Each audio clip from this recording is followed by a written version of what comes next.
खास मुलाकात साहित्यकार राजेंद्र वर्मा राज के साथ। हिंदी रचनाकार के संस्थापक अभिमन्यु के राजेंद्र राज वर्मा ने अपने साक्षात्कार में बताया कि गणित विज्ञान की साधना करते हुए भी यदि मैं कुछ साहित्य सृजन कर सका हूं तो इस कृपा तथा आप सभी की शुभकामनाओं का ही प्रतिफल है। भारत देश विविधताओं का देश है और हर जिला अपनी विविधता के लिए जाना जाता है। उसी में रायबरेली अपने कवियों की भूमि के रूप में जाना जाता है। और आज हमारे साथ हैं राजेंद्र राज जी, जो जाने माने गज़लकार हैं और अपनी गज़ल के लिए प्रसिद्ध हैं। नमस्कार। नमस्कार पंडित जी। आप अपने बचपन के बारे में कुछ बताइए सर। बचपन तो जनरली सबका ऐसे जैसे सबका होता है वैसे हमारा भी बचपन बीता है। और हमारी अर्ली एजुकेशन हमारे गांव के इंटर कॉलेज सिल्वर से हुई है। उसके बाद लखनऊ विश्वविद्यालय, इसके बाद फिर और अन्य विश्वविद्यालयों से हमने शिक्षा ग्रहण की है। सामान्य बचपन है जैसे सबका। आपकी पहली कविता कौन सी थी सर, बताइए। हाँ, ये प्रश्न आपका पहली कविता अगर मुझे ठीक से याद है तो दिनों में प्रतियोगी परीक्षाओं में की तैयारी कर रहा था, तो एक प्रश्न इसमें अक्सर आता था कि देश और उनमें चलने वाली मुद्रा। तो उसमें अलग अलग देशों में अलग अलग मुद्राएं चलती हैं, तो वो मुझे याद नहीं हो रही थी, तो मैंने एक तुकबंदी कर लिया। उसको कविता तो नहीं कहेंगे, लेकिन शायद मुझे अगर ठीक से याद आ रहा है तो मेरी पहली कविता थी। सर वो याद है आपको कि सर दर्शकों को बताइए। कविता तो इस समय नहीं याद होगी, जैसे उस तरह की इटली में लीरा चलता था और टका बांग्लादेश, इस तरह से करके कुछ एक तुकबंदी किया था 6 लाइन्स की, 6 लाइन की। बहुत दिन हो गया है, कविता तो नहीं याद, लेकिन उसको पहली तुकबंदी कह सकते हैं। कविता तो खैर नहीं होगी, वही थी पहली कविता। आपके जो मायने में साहित्य क्या है, आप बताइए। देखिए, साहित्य जहाँ तक मेरी विचारधारा है, साहित्य किसी भी भाषा का जो लिखित और वाचिक रूप जो होता है उसको हम साहित्य कह सकते हैं। और वाचिक लिखित रूप में या वाचिक रूप में साहित्य सबसे पहले आदिवासी भाषाओं में हमारे यहाँ उपलब्ध है। और साहित्य की बात अगर करें तो नीरज जी, गोपाल दास नीरज जी ने लिखा है कि आत्मा के सौंदर्य का सत्य रूप है काव्य। आत्मा के सौंदर्य का सत्य रूप है काव्य, मानव होना भाग्य है और कवि होना सौभाग्य। तो उनके शब्दों में अगर कहें तो इस तरह से प्रेमचंद जी ने भी कहा, साहित्य को कहा है। उनके अनुसार साहित्य वो है जिसमें कुछ सच्चाई का वर्णन हो, जिसमें सच्चाई का वर्णन हो वो साहित्य है। और साहित्य सा धन हित, दो शब्दों से मिलकर बना है, जिसमें हित हो, जिसके साथ हित जुड़ा हो, वही साहित्य है। और सही मायने में साहित्य वही है जो समाज का, देश का और व्यक्ति का भला कर सके, उसका हित कर सके, वही साहित्य है।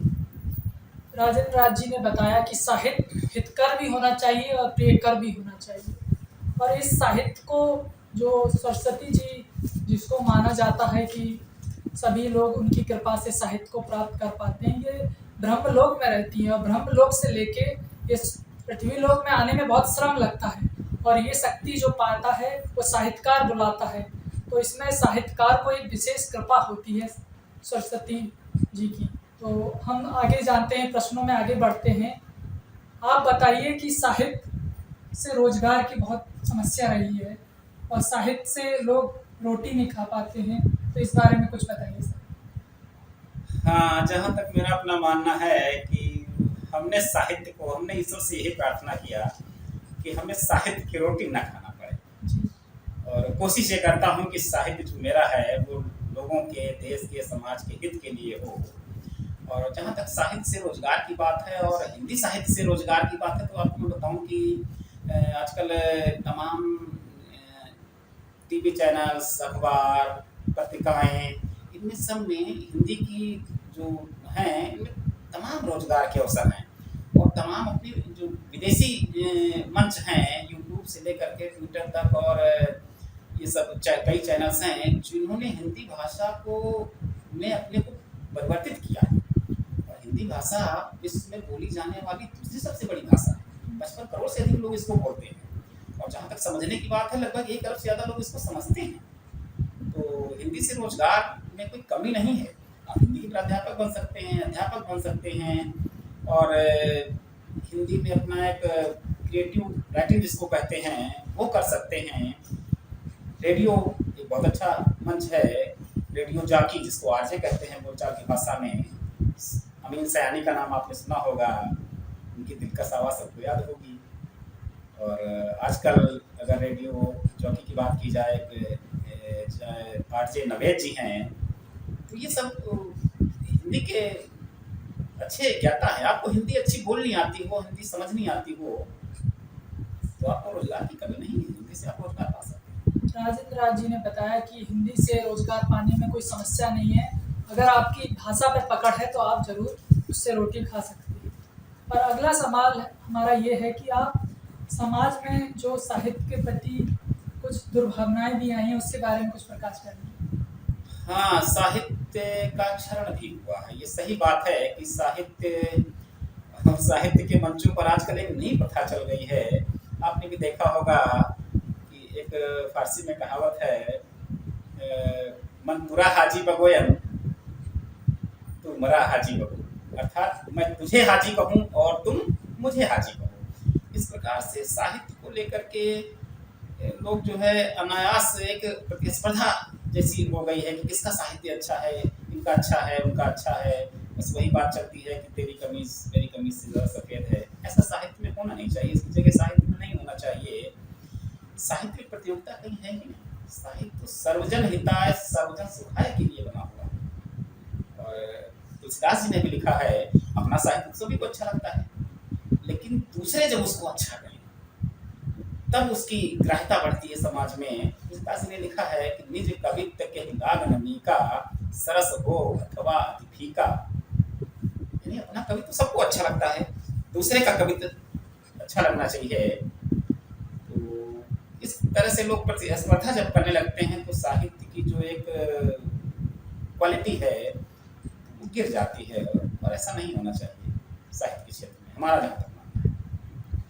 राजेंद्र राज जी ने बताया कि साहित्य को एकजुट होकर सभी साहित्यकारों को मिलकर तभी साहित्य को आगे बढ़ाया जा सकता है। हम मिलते हैं एक ब्रेक के बाद। राजेंद्र राज जी, आप बताइए, युवाओं को आपका क्या संदेश है? युवा साहित्यकारों के लिए जहाँ तक संदेश की बात है, तो मुझे लगता है कि थोड़ा सा परिश्रम करना चाहिए। उनको बहुत जल्दी सफलता की उम्मीद करने लगते हैं, ऐसा होता नहीं है। बहनदास जी ने भी कहा है कि रहीमन यह निज संग लय जनमत जगत न कोय, बैर प्रीति अभ्यास जस होत होत ही होय। तो अभ्यास करने से उनके साहित्य में निखार आएगा। और जहाँ तक मेरा मानना है कि अगर आपके पास कुछ कहने को है तो उसे सीधा सीधा कहिए, बहुत वागजाल में जाने की जरूरत नहीं है। और साहित्य तो असली वही है कि जिसको समाज का सबसे कम शिक्षित व्यक्ति भी समझ सके, उसको हम अच्छा साहित्य मानते हैं।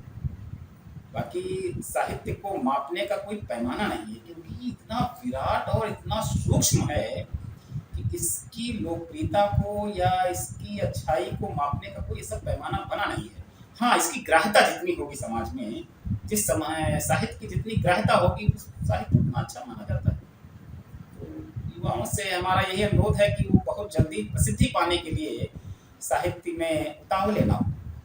धीरे धीरे मिलेगी उनके साहित्य में, जब निखार आएगा तो उनको अपने आप उनके साहित्य की ग्राह्यता हो जाएगी, तब उनको प्रसिद्धि मिल जाएगी। इस चीज़ का उन्हें ध्यान रखना चाहिए। हमारा अगला प्रश्न है, पुरस्कारों में जो आजकल राजनीति होती है, इस विषय में आप कुछ पुरस्कार चाहिए? पुरस्कारों में राजनीति है या राजनीति में पुरस्कार हैं, इस बारे में कोई मेरा बहुत अनुभव तो नहीं है। हाँ, इतना जरूर कहूँगा कि पुरस्कार और न्याय इनके मिलने में देरी नहीं होना चाहिए, क्योंकि जितना देर से मिलते हैं तो उनका महत्व उतना कम हो जाता है। इसलिए योग्य व्यक्ति जो वाकई पुरस्कार का हकदार है उसे पुरस्कार मिलना चाहिए।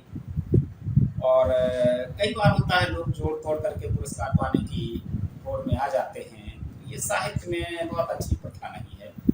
और जब रही बात पुरस्कारों की, तो पुरस्कार किसी व्यक्ति के हौसले को बढ़ाते हैं, तो एक उत्प्रेरक का कार्य करते हैं। कई बार होता है जहाँ पुरस्कार छोटा पड़ जाता है और वो व्यक्ति बड़ा हो जाता है। तो इस नज़र से पुरस्कारों को देखना चाहिए। बहुत पुरस्कार के लिए लालायित नहीं रहना चाहिए, पुरस्कारों के लिए नहीं लिखना चाहिए, हमारा ऐसा। हमारा अगला प्रश्न है कि आप समाज को क्या संदेश देना चाहते हैं?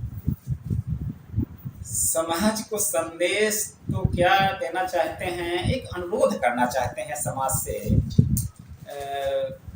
मेरी अपनी कुछ पंक्तियां हैं, उन पंक्तियों के माध्यम से मैं समाज से एक अनुरोध करना चाहता हूं कि जाति धर्म से ऊपर उठकर संविधान की बात करें। जाति धर्म से ऊपर उठकर संविधान की बात करें, सबकी खातिर रोटी कपड़ा और मकान की बात करें। और हिंदू मुस्लिम सिख ईसाई के नारों से बेहतर है, हिंदू मुस्लिम सिख ईसाई के नारों से बेहतर है, आओ हम सब मिलकर अब हिंदुस्तान की बात करें। आओ हम सब मिलकर अब हिंदुस्तान की बात करें। और मंदिर मस्जिद की चर्चा तो कभी बाद में कर लेंगे, मंदिर मस्जिद की चर्चा तो कभी बाद में कर लेंगे। अभी गरीब गांव मजदूर किसान की बात करें, अभी गरीब गांव मजदूर किसान की बात करें। और हो जाएंगे बेनकाब सब ठेकेदार सियासत के, हो जाएंगे बेनकाब सब ठेकेदार सियासत के। तुम चर्चा करो दिवाली की और हम रमजान की बात करें, चर्चा करो दिवाली की और हम रमजान की बात करें।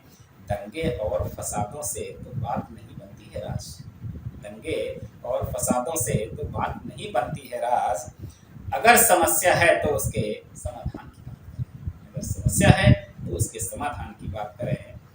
और समाज, पहले कहा जाता था कि साहित्य समाज का दर्पण है, और अब दोनों बातें सही हैं कि जो समाज में हो रहा है साहित्य उसका एक प्रतिबिंब होता है। लेकिन कई बार होता है कि अब साहित्य में इतनी क्षमता हो गई है कि उस समाज को अपने मनचाही राह पे ले जाने की क्षमता उसमें हो गई है। तो साहित्य और समाज तो एक दूसरे का ये पूरक है। तो साहित्य से समाज सीखता है और समाज साहित्य से सीखता है।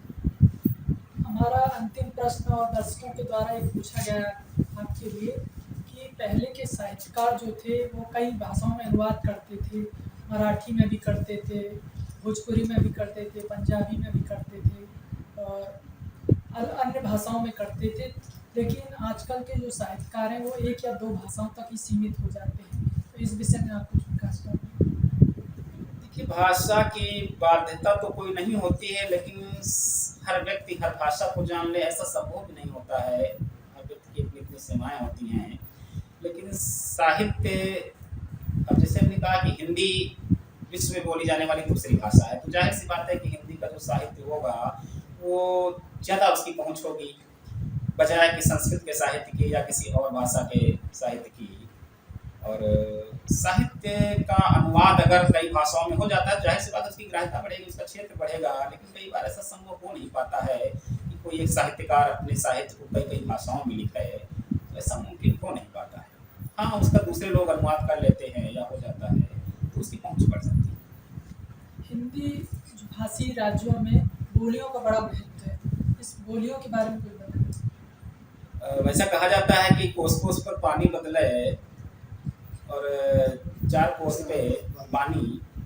तो जाहिर सी बात है कि अपने यहाँ अपना देश विविध भाषा भाषी है, विविध बोलियाँ हैं और सबकी अपनी अपनी बोली है, अपनी अपनी भाषा है। और सभी को फलना फूलना चाहिए, सभी को फलने फूलने का मौका मिलना चाहिए। यहाँ हमारा भारत देश ऐसा है, यहाँ किसी भाषा और किसी बोली का एक दूसरे से विरोध है ही नहीं। उर्दू हिंदी की बहन है, हिंदी उर्दू के साथ मिलकर रहती है। और जहाँ तक क्षेत्रीय बोलियों की बात है, सब बोलियाँ भी फल फूल रही हैं, तो इसमें कोई परेशानी नहीं है। आपने हमें समय दिया, इसके लिए आपका धन्यवाद। आपका कोई संदेश हो आपके दर्शकों के लिए? दर्शकों के लिए हमारा संदेश का एक अनुरोध है कि वो साहित्य से जुड़े, क्योंकि कहा भी गया है कि साहित्य कला विहीन व्यक्ति जो होता है वो मनुष्य कहलाने के लायक नहीं होता है। एक मनुष्य में ही ईश्वर ने ऐसी प्रतिभा दी है कि वो साहित्य कला और संगीत को अपने में संजोए और उसका प्रसार करे। तो इसलिए साहित्य में रुचि होना एक अलौकिक प्रतिभा होती है और होना चाहिए। साहित्य में सबको रुचि होना चाहिए। इसलिए साहित्य एक ऐसी चीज़ है कि वो कभी आपको अकेले नहीं रहने देगा। अगर आपका साहित्य में रुझान है और किसी साहित्य से आप जुड़े हुए हैं या साहित्य पढ़ने की आप में आदत है, तो आप कभी अकेलेपन का एहसास नहीं करेंगे। तो साहित्य जीवन का एक अहम हिस्सा है और मुझे लगता है थोड़ा बहुत सबको पढ़ना लिखना चाहिए। राजेंद्र राज जी की एक किताब भी अभी आई थी जल्द ही, आप उस किताब के बारे में कुछ बताइए सर। हाँ, किताब का नाम हमारा है, किताब का नाम सांसों का ही मोल, और ये किताब 2019 में प्रकाशित हुई थी। और इस किताब में हमने मुख्यतः गज़ल, गीत, दोहे और कुछ मुक्तकों का समावेश किया है। और इस किताब के बारे में तो इतना ही कहेंगे कि इसके बारे में अपने मुँह से कहना कुछ ठीक नहीं लगता है। अगर पाठक इसे पढ़ेंगे तो उन्हें हमारे बारे में काफ़ी जानकारी हो जाएगी। तो सर ये कितने रुपए में उपलब्ध हो जाएगी पाठक के लिए, सर बताइए। वैसे तो इसका मूल्य 180 रुपये है, और अगर कोई ऐसे सुधी पाठक हैं और उनको कोई तो मूल्य जो है वो बाध्यता नहीं है।